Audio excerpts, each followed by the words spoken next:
नमस्कार मित्रों, result clear में आपका स्वागत है।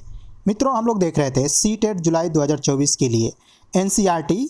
तो एनसीईआरटी में मित्रों हम लोगों ने कक्षा 6 का भूगोल कंप्लीट कर लिया है, इतिहास भी कंप्लीट कर लिया है। तो आज हम लोग स्टार्ट करेंगे कक्षा 7 का भूगोल।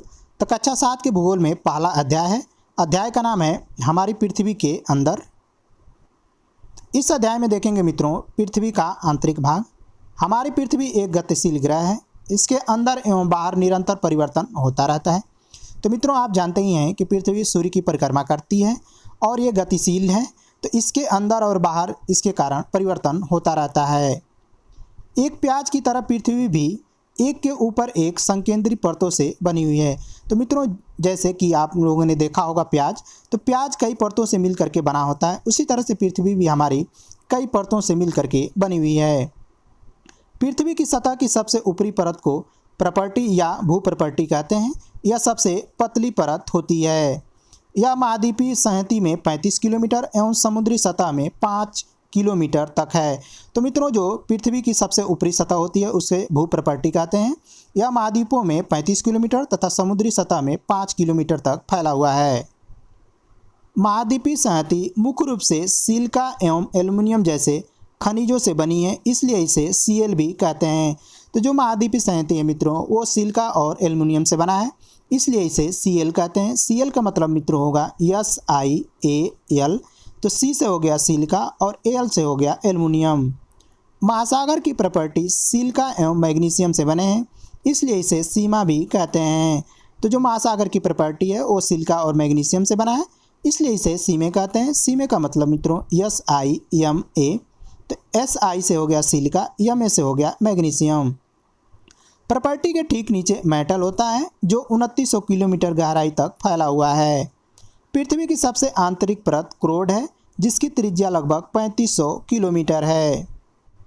पृथ्वी का क्रोड निकिल एवं लोहे से बनी है, इसलिए इसे नीफे भी कहते हैं। केंद्रीय क्रोड का तापमान एवं दाब काफ़ी उच्च होता है। पृथ्वी के आयतन का केवल 1% हिस्सा ही प्रॉपर्टी है, 84% मेंटल है तथा 15% क्रोड है। तो मित्रों पृथ्वी के आयतन के हिसाब से 1% पर आपका भू प्रॉपर्टी है, 84% पर मेंटल है और 15% पर क्रोड है। पृथ्वी की त्रिज्या 6371 किलोमीटर है। पृथ्वी के केंद्र तक पहुंचने के लिए आपको समुद्र की सतह पर 6000 किलोमीटर गहराई तक खोदना होगा। अगला पॉइंट देखते हैं मित्रों, शैल एवं खनिज। पृथ्वी की प्रॉपर्टी अनेक प्रकार के शैलों से बनी है। पृथ्वी की प्रॉपर्टी बनाने वाले खनिज पदार्थ के किसी भी प्राकृतिक पिंड को शैल कहते हैं। मुख्य रूप से शैल 3 प्रकार के होते हैं, आग्नेय शैल, अवसादी शैल और कायांतरित शैल। द्रवित मैग्मा ठंडा होकर के ठोस हो जाता है, इस प्रकार से बने शैल को आग्नेय शैल कहते हैं। इसे प्राथमिक शैल भी कहते हैं। तो मित्रों जब पृथ्वी के अंदर जो मैग्मा होता है जब पृथ्वी के बाहर आ जाता है तो वह ठंडा होकर के एक शैल का निर्माण करता है, जिसे हम आग्नेय शैल या प्राथमिक शैल भी कहते हैं। आग्नेय शैल 2 प्रकार की होती हैं, एक अंतर्भेदी और एक बहिर्भेदी शैल।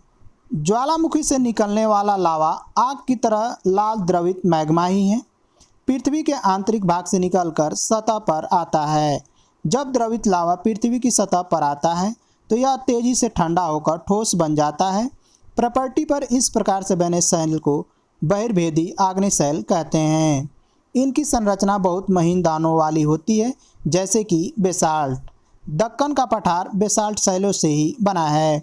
तो मित्रों जब ज्वालामुखी की क्रिया होती है तो जो पृथ्वी के अंदर लाल द्रवित मैग्मा होता है वह बाहर की तरफ निकल जाता है और बाहर की तरफ निकलने के बाद पृथ्वी के बाहर निकलने के बाद वह सतह पर ठंडा हो जाता है। जब ठंडा होता है तो उसे ही बहिर्भेदी आग्नेय शैल कहते हैं। बहिर्भेदी आग्नेय शैलों का निर्माण बेसाल्ट चट्टानों से हुआ है।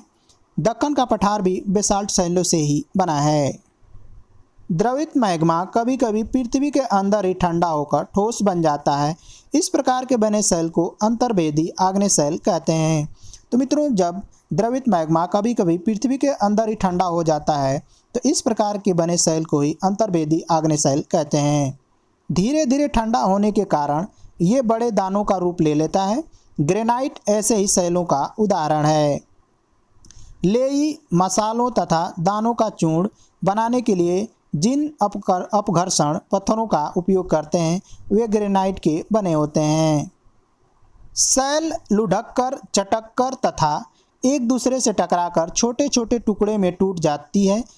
इन छोटे कणों को अवसाद कहते हैं। तो मित्रों, जब सैल लुढ़क करके या चटक करके या दूसरे से टकरा करके जब छोटे छोटे टुकड़ों में टूट जाते हैं तो इन छोटे टुकड़ों को ही हम अवसाद कहते हैं। ये अवसाद हवा द्वारा, जल द्वारा आदि के द्वारा एक स्थान से दूसरे स्थान पर पहुंचाकर जमा कर दिए जाते हैं। ये अवसाद दबकर एवं कठोर होकर सैल की परत बनाते हैं।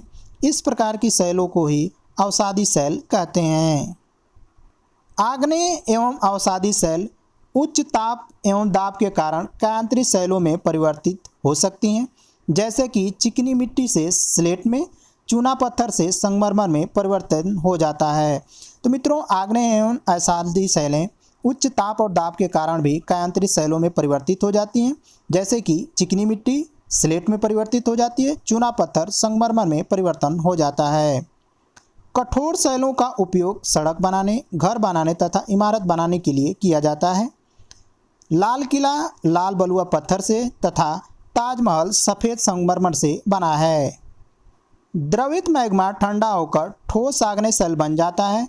ये आग्नेय सैल छोटे छोटे टुकड़ों में टूटकर एक स्थान से दूसरे स्थान पर स्थानांतरित होकर अवसादी सैल का निर्माण करते हैं।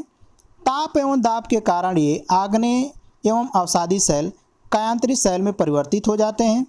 अत्यधिक ताप एवं दाब के कारण कायांतरित सैल पुनः पिघलकर द्रवित मैग्मा बन जाता है। यह द्रवित मैग्मा पुनः ठंडा होकर आग्नेय सैल में परिवर्तन हो जाता है। इसे ही सैल चक्र कहते हैं। तो मित्रों, जो द्रवित मैग्मा होता है वो ठंडा होकर आग्नेय सैल बनेगा। फिर ये आग्नेय सैल छोटे छोटे टुकड़ों में टूट करके फिर एक स्थान से दूसरे स्थान तक जमा होकर के ये अवसादी सैल बनेगा। फिर ताप एवं दाब के कारण ये आग्नेय और अवसादी सैल कायांतरित सैल में परिवर्तित होगा और फिर अत्यधिक ताप एवं दाब के कारण ये कायांतरित सैल पुनः पिघल करके द्रवित मैग्मा बन जाएगा। यह द्रवित मैग्मा पुनः ठंडा होकर के आग्नेय सैल में परिवर्तन हो जाएगा। तो इस तरह से एक चक्र चलता रहता है। इसे ही हम सैल चक्र कहते हैं। सैल विभिन्न खनिजों से बनी होती है। खनिज प्राकृतिक रूप में पाए जाने वाले पदार्थ हैं जिनका निश्चित भौतिक गुणधर्म एवं रासायनिक मिश्रण होता है। खनिज मानव जाति के लिए बहुत ही महत्वपूर्ण है।